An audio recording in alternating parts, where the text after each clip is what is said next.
In this mini lecture, we're going to take a look at listening and listening critically.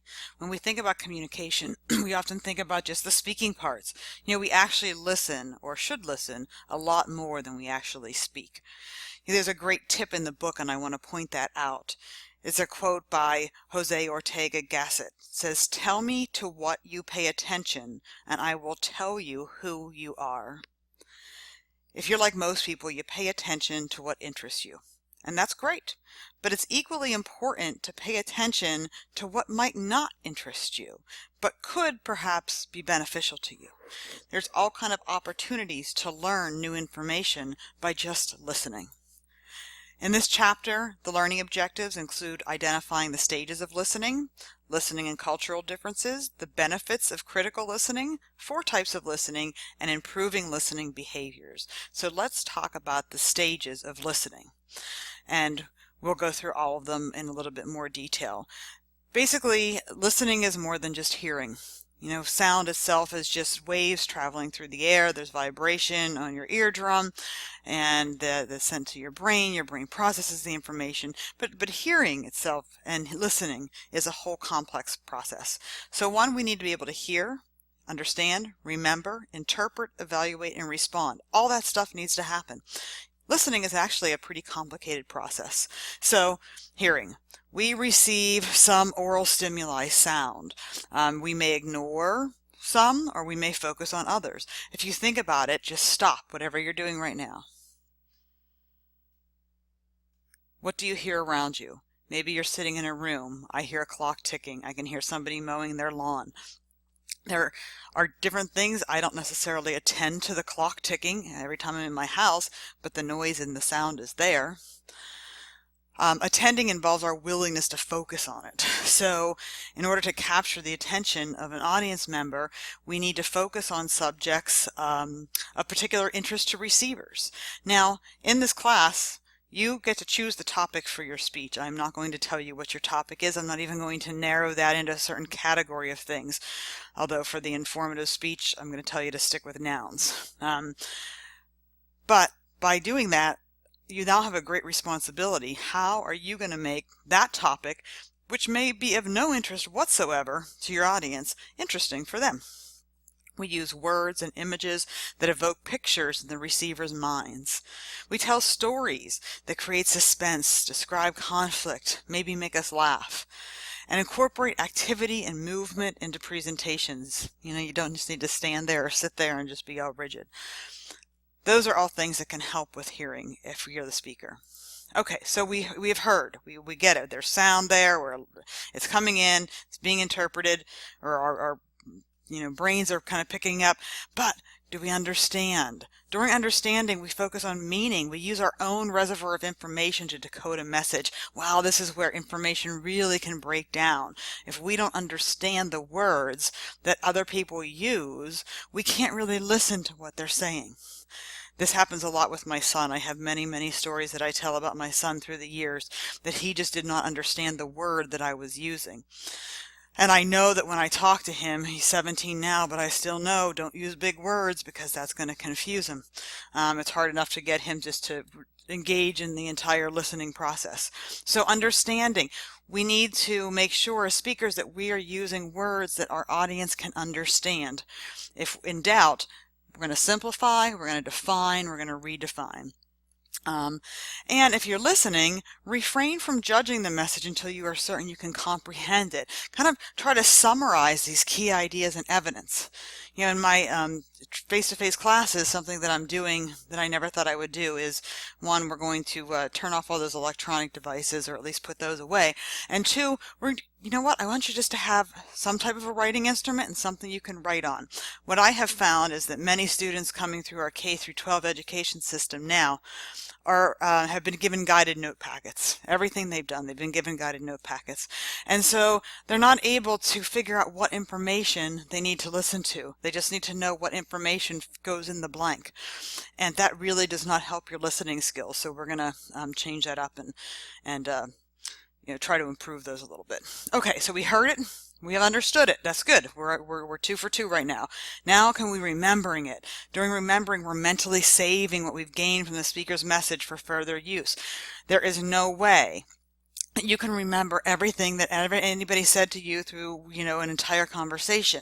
Can you remember the main points of it, things that you can take away with you? 4, we need to be able to interpret that. During interpreting, we seek to understand the message from the speaker's perspective. Can I relate to what the speaker says to what I already know? Compile questions to ask to clarify things, rephrase the speaker's thoughts in my own words. This is a whole mental process that happens while we're listening. Might sound familiar and some stuff that maybe you've done in school as you were reading a book, if you had to, paraphrase things or write questions in the margins or anything. Okay, so we have hearing, understanding, we got the language now, we understand the words, we're remembering the main points of what people say, we're able to interpret what that means. Now we're evaluating, we're using critical thinking skills to weigh the worth of a speaker's message. We decide whether we're going to accept the speaker's point of view, whether we're going to accept the message, accept the information, is it relevant to us, whether we find it to be valid, does the speaker seem credible. We're evaluating all this information. And then we're going to respond. We actually provide some feedback. Now, as an audience member in a face-to-face class or a blended class where you're at least delivering a speech face-to-face, that's happening at the same time. You're giving feedback to the speaker as the speaker's talking. It also happens, obviously, when we're just in conversation with somebody. Something I like to point out throughout this course, yes, you're right, we're focusing on public speaking, but many of these principles apply to whether we have an audience of 100, 25, or just 1. Okay. And so we're going to formulate our ideas about how we're going to respond. All 6 of those things come into play when we think about hearing. Listening and cultural differences.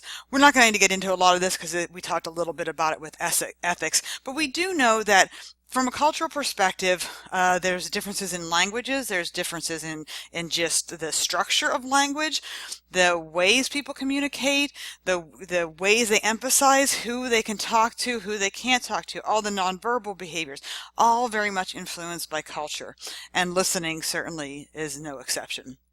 So it can control what we attend to, what we comprehend, what we retain. Again, being willing to listen and trying to turn off that little ethnocentric knob that says, hey, my culture is better than anybody else. So if we're listening to somebody and there are some cultural differences, and again, remember that could be age, that could be gender, that could be all those things, trying not to be too ethnocentric. Okay, benefits. Why? How is this beneficial to me? Why should I become a better critical listener? Well, believe it or not, it can actually help reduce your stress. Now, I know that, many people get stressed out taking this class, but let's think about from listening. As information is communicated and maybe these ideas are simplified, objectives are clarified, it can help us to have a greater understanding of something, which can actually help to reduce our stress. Can lead to more learning. If you understand what's being said, you can gain confidence in your ability to participate and express your ideas. Improve the speaker-audience relationships. We appreciate those listening to us more than those who are ignoring us, right? That's true in every situation. Improve decision-making. If we can expose ourselves to a wide range of information, attitudes, beliefs, then when we have those situations where we need to make decisions, we can draw on that information and hopefully make better judgments. Improve speaking. Listening to a lot of speeches gives us a lot of information about what does and does not work.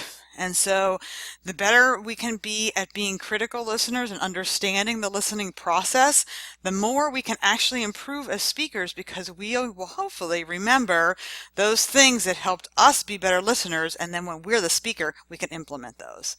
And a better society. Maybe people who listen critically to the message of others, they can spot faulty reasoning, they can spot those invalid arguments, and hopefully maybe avoid some of those traps and those logical fallacies that many people kind of fall into. So there are some benefits to being a good critical listener. Okay, we're going to just very quickly go through this. 4 types of listening: appreciative, empathic, comprehensive, and critical. Appreciative listening, that's when you're just in your room listening to some music. You don't really need to think too much, you're just kind of unwinding, relaxing.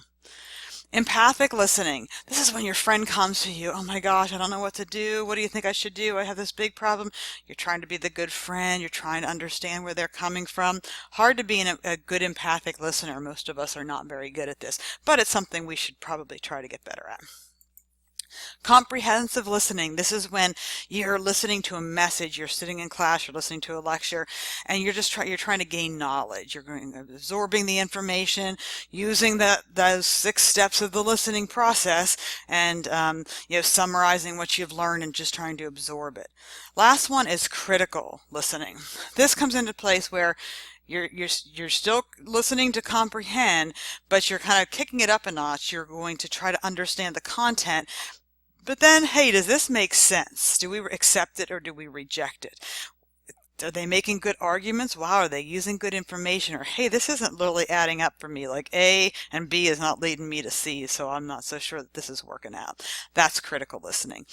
All 4 of those are important. Hey, who doesn't like appreciative listening, right? Just listening to some music. But becoming a better comprehensive and critical listener can help you also. Improving listening behaviors. You know what? We are really, really bad listeners. Many of us listen with our answer running. Think about those times we're in conversation with people and we're thinking about how we're going to respond before they've even finished talking. So some things you can do. Do your best to stay tuned in. I know that's not always easy. Sometimes your mind wanders. Maybe there's other stuff going on in your life. Maybe you just don't like the message. Maybe you don't like the person. But if you're in a situation where you're really trying to comprehend, and it's really important, stay tuned, react honestly, and give them a fair chance to get the information. Oftentimes we judge something before we hear it all, trying to control our own emotional reactions. I know that's easier said than done, but that can certainly improve our listening behaviors. Challenging yourself to listen. Hey, nobody can listen for hours and hours and hours on end, but maybe you're going to say to yourself, you're going to walk into class or something, you're like, oh, I just can't listen. Maybe you're going to challenge yourself to say, okay, first 10 minutes, I am really going to do this. I'm going to pay attention. I'm going to take notes. I'm going to try to understand and see how that goes. Maybe you'll even be able to do more than 10 minutes. Maybe you'll be able to go further. It's kind of like mental exercises. Focus on the value of the speech. You're not going to like every speech you hear. You're not going to like every topic, but there's always opportunities to learn something.